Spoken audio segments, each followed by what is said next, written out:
Brianna, woo! Turns out that I am blocked. This is a new development as of today. We had a little discussion earlier. So here's the initial tweet that Brianna Wu put out that I responded to. Just being honest, I would choose the American system all day long, even with our ample faults, over any of these communist, tanky lunatics having any level of power. They praised Stalin, who executed hundreds of thousands of political opponents and put millions more in gulags. He relentlessly ethnically cleansed for political expediency. Look at how they behave online. No desire to accommodate other beliefs, no willingness to compromise, no appreciation of process, just a demand for utopia with a culture that dehumanizes and harasses anyone who disagrees. Terrifying to imagine how they would wield power. Now, when it comes to tankies, I don't even know what a tanky is, to be honest with you. I've tried to wrap my mind around the concept of the tanky. As far as I can tell, it means a current-day leftist who extols the virtues of the Soviet Union. That seems to be the most cogent definition that my mind can come up with. As far as that goes, I guess I'm not a tanky. You'll never hear me praising Stalin simply because I'm bisexual and Stalin persecuted homosexuals. So pretty much never going to be on that guy's side. Never going to really be a strong urge on my part to defend him. However, I did take issue with some of this, and maybe my response will make it clear what I took issue with. I said, you like your killing done far away, where you can kid yourself it's not happening. Who cares if some child slave dies mining lithium for your iPhone? That's far away. It's easy to pretend the American system is bloodless when the blood is being spilled across the ocean. So I took issue with the way that she just kind of exempted American violence. She's talking about all this tanky violence, and, you know, I'm glad she's condemning it, I suppose. But she then goes on to say, well, you know, I'd take the American system any day over that. But the American system is also violent, bloody, exploitative, cruel, dehumanizing, etc. And I just felt like pointing that out. And she said, no one thinks the American system is bloodless. And I said, forgive me for misunderstanding your point. You claim that the reason you prefer the American system to a tanky utopia is tankies are violent and support gulags and so forth. If you admit the American system runs on blood, how does the distinction you've drawn make sense? To which she responded, the West has a process for dealing with our George Bush figures. Tankies don't believe in democracy. I think they are inherently fascist. To which I responded, we do? Like what? Electing him twice, then reforming his warmonger image to the point where key figures of the opposition party now hang out with him socially and take selfies with him at baseball games? And then she blocked me. So, you know, I have never been of the mindset that just because someone's blocked you, that means you automatically win. I've never been of the mindset that says that blocking a person sort of just implicitly puts forth the idea that you can't handle what they have to say.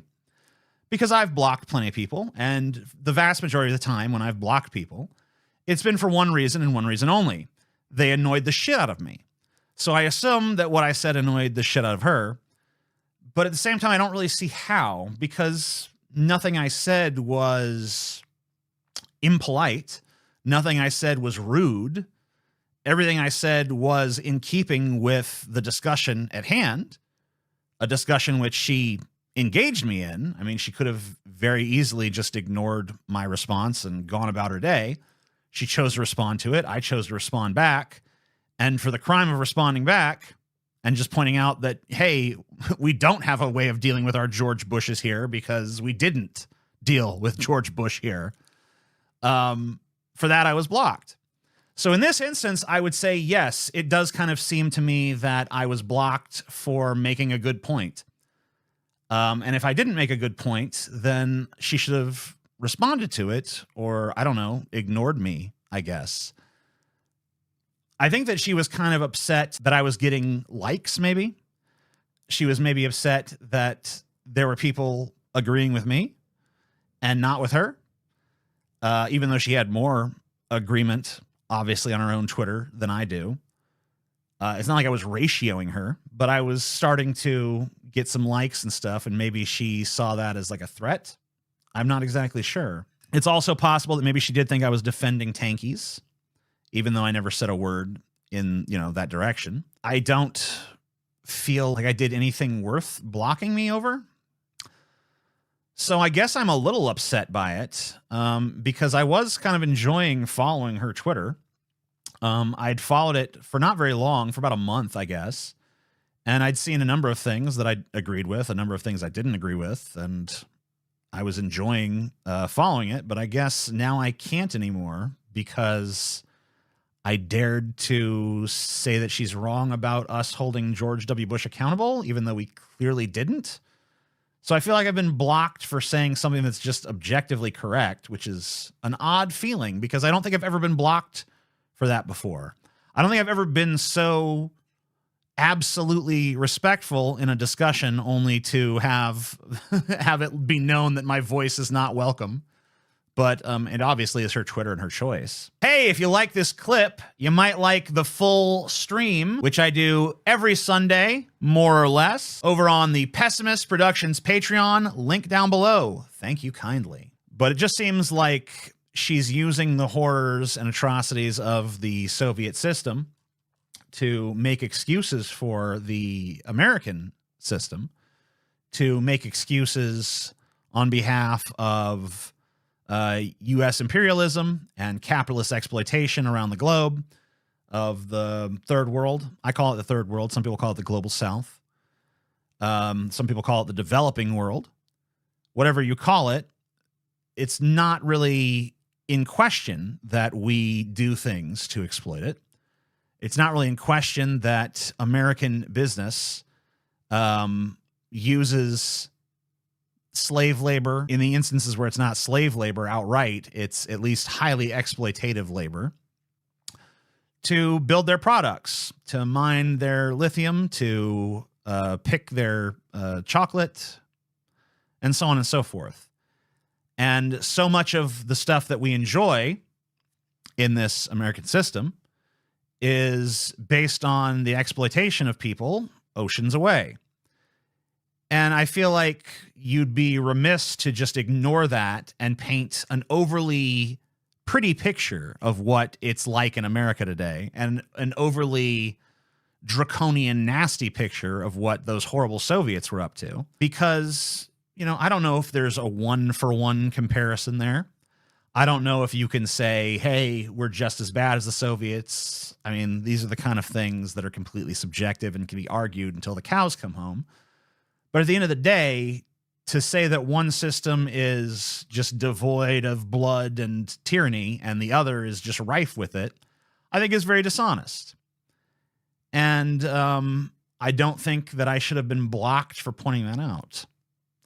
I don't know if I have anything else to say about it. I don't really want to come across like I'm whining for her to unblock me or something like that. I'd appreciate it. I mean, if this video were to somehow come across her perception and she were to reconsider her decision and unblock me, I'd appreciate that. But I'm not asking for it. But I just think it's strange. I think it's strange to block someone for such a mild disagreement. I don't think I've ever done that. If I have, I must have been in quite a mood. America, famously known for being altruistic. I know, it's kind of beautiful, isn't it? I've never blocked anyone in my life, lol. Yeah, I mean, I think anybody who is, I don't know if you have like a large Twitter or not. Mine is like a medium-sized Twitter, I suppose, and Brianna's is a little bit larger. So, at that level, you're probably going to end up blocking some people. I mean, it's kind of inevitable. And, there's no reason why you shouldn't. If someone is doing something that doesn't contribute to your enjoyment of that platform, then you definitely should block them. But that being said, I don't really know what I did to warrant that. But I guess that's, once again, a completely subjective thing. Maybe she realized who you were and had a Gamergate flashback. Yeah. I never would have thought the day would come where I was blocked by Brianna Wu for being too left for her. But I guess that's where we're at. Maybe she just can't take criticism. I mean, I guess that you might be right, but it is kind of hard for me to fathom someone on that level of the discourse being unable to take criticism in that way, because it wasn't disrespectful. It wasn't hyperbolic. It wasn't full of ad hominem attacks. It wasn't even rude. It was simply an engagement with the content of what she was saying. And I think that's very odd to be censored on that basis. But it's her Twitter. She can do what she wants. I just wonder about it because it kind of perplexed me. I was honestly, I mean, there have been times when I've been blocked before, but I knew exactly why, because I had been an asshole. I'd been harassing the person, or I'd been saying really mean things to them.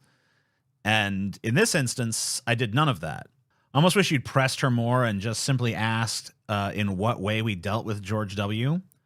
I would love to see her response. But I mean, obviously her response is just, I mean, it would have been the same. She would have just blocked me, right? Do you think if I'd phrased it as a question rather than as a statement of disagreement, she might have attempted to answer it?